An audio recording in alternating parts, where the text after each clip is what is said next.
এটা কি টাইপের ছবি তুলছি?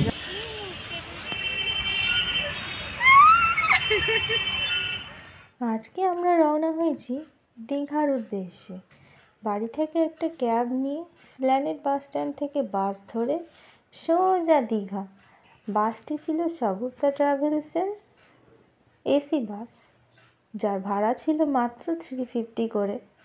কোনো রেস্ট স্টপ মাঝখানে ছিল না। বাসটা ছাড়তে একটু লেট করেছিল, 11:20 নাগাদ ছেড়েছিল। আর দীঘা পৌঁছতে সময় লেগেছিল আমাদের বিকেল 4টে নাগাদ। আমাদের ছেলে খুবই আনন্দ করছিল বাসটায়, দেখতে দেখতে জানলা দিয়ে দেখতে দেখতে যাচ্ছিল।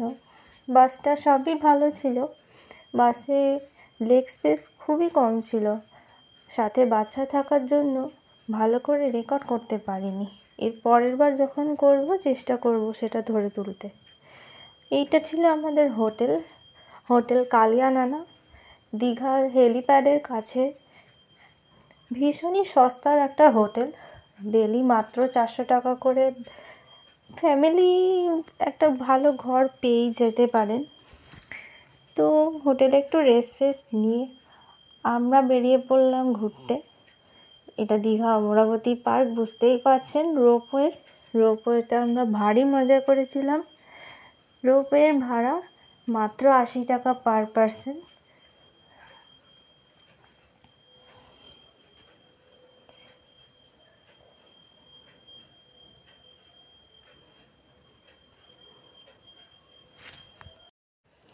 এই রোপওয়েটি থেকে সমগ্র অমরাবতী পার্কটা খুব ভালোভাবে দেখতে পারবেন। আমাদের ছেলে তো ভীষণ এনজয় করছিল, ও বুঝতেও পারছে না ও কোথায় চড়ছে, বড় হয়ে দেখবে। যাই হোক, দেখতে থাকুন ভিডিওটি। ভালো লাগলে অবশ্যই লাইক, শেয়ার অ্যান্ড সাবস্ক্রাইব করতে ভুলবেন না যেন। ছোটদের সাথে ছোটোবেলায় ফিরে যাওয়ার মজাটাই আলাদা। সেই ছোটোবেলায় দোলনা চড়তাম। অমরাবতী পার্কের এই দোলনাটা দেখে আর লোভ সামলাতে পারলাম না, ছোটোটাকে নিয়েই চড়ে পড়লাম দোলনায়। বলতে পারেন একটু ছেলে মানুষই আমি। এটি ছিল আর একটি জয় রাইড। হ্যাঁ, ওর ক্ষেত্রে অবশ্যই এটা জয় রাইড।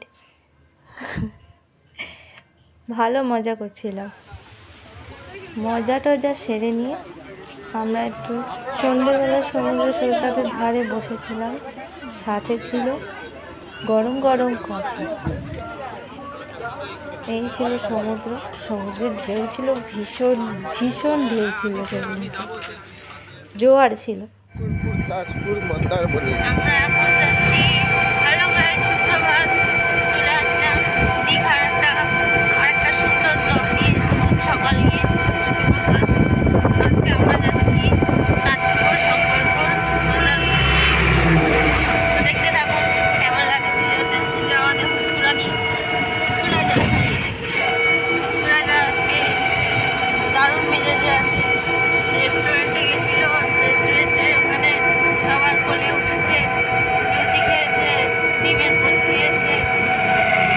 এখন একটু ঝুলো চোখ প্রাকৃতিক সৌন্দর্য দেখছে।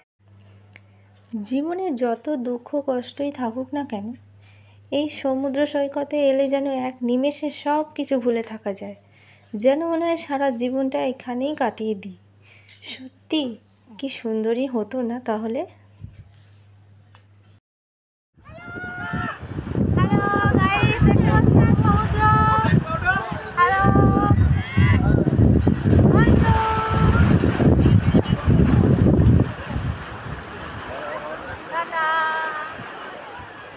দীঘা থেকে টোটো ভাড়া করে আপনি শঙ্করপুর, তাজপুর অ্যান্ড মন্দারমণি আপনি ঘুরে দেখতে পারেন। আমাদের টোটো ভাড়া নিয়েছিল 900 টাকা। এটা সিজন ওয়াইজ ভাড়াটা চেঞ্জ হয়। এটি ছিল আমাদের ফিরে আসার ট্রেন, কান্ডারি এক্সপ্রেস, যার ভাড়া, টাইমিং সব আমি ভিডিও শেষে দিয়ে দিলাম। সো গাইস, কেমন লাগলো আজকের ভিডিওটা? দয়া করে প্লিজ লাইক অ্যান্ড সাবস্ক্রাইব করবে ভুলবেন না।